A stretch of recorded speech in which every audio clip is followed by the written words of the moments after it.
mengaku orang Melayu, menduduk dalam pentadbiran negara ketika itu, empire lah Kerajaan Melaka, dan melaga-lagakan orang Melayu, terutamanya melagakan di antara Hang Tuah dan Jebat, dan melaga-lagakan di antara mereka dan dibatu apikan. Itu yang kita sebut si Kitol dan sebagainya itu kan. Mereka cuba mengaku diri orang Melayu masa itu tapi bukan Melayu sangat. Dia cuba menjadikan diri mereka sebagai orang Melayu. Sebenarnya mereka bukan.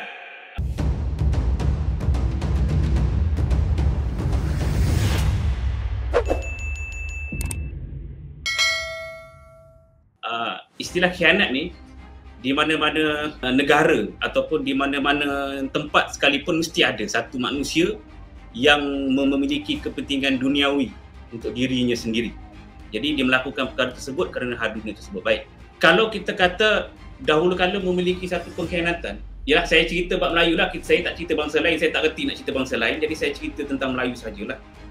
Orang Melayu ni ketika dahulu memiliki kerajaan yang hebat, kerajaan yang hebat. Ada diceritakan kepada saya, ada kerajaan Melayu tua lama yang sudah berusia 700 tahun sebelum Masihi. Bermaksud, sebelum Masihi ni maksudnya sebelum Nabi Isa AS dilahirkan ke dunia, 700 tahun sebelum itu sudah ada kerajaan Melayu yang tua. Sudah ada kerajaan Melayu yang sudah tua, ya, atau dia panggil Kedah Tua. Sudah ada, dan mereka memiliki sebuah kilang atau pembuatan besi yang lama. Maksudnya bila kilang ni mass produksi, satu produksi yang besar untuk menghasilkan ekonomi jana negara dia tersebut. Maksudnya membina negara tu sudah ada kemajuan.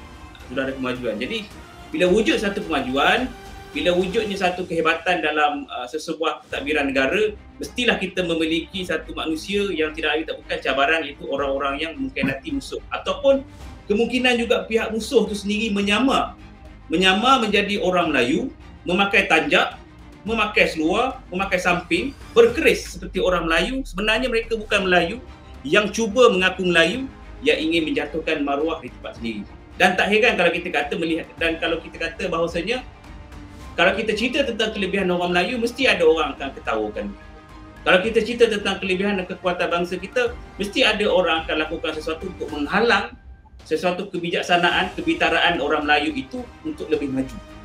Mesti ada. Kalau ikutkan sejarah daripada Tok Nenek kita dulu, yang diceritakan kepada saya, berlakunya satu pertembungan yang mereka ni cuba mengaku diri mereka sebagai orang Melayu yang duduk di dalam pentadbiran negara. Mereka mengaku orang Melayu, duduk dalam pentadbiran negara ketika itu, empire lah Kerajaan Melaka, dan melaga-lagakan orang Melayu, terutamanya melagakan di antara Hang Tuah dan Jebat, dan melaga-lagakan di antara mereka dan dibatu apikan. Itu yang kita sebut si Kitol dan sebagainya tu kan. Mereka cuba mengaku diri orang Melayu masa itu tapi bukan Melayu sangat. Dia cuba menjadikan diri mereka sebagai orang Melayu. Sebenarnya mereka bukan.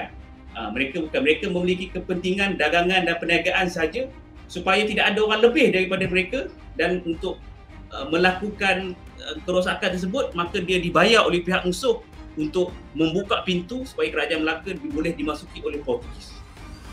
Secara ringkasnya saya boleh katakan pengkhianatan itu boleh berlaku atas kadar dasar keduniaan semata-mata. Secara ringkasnya begitu.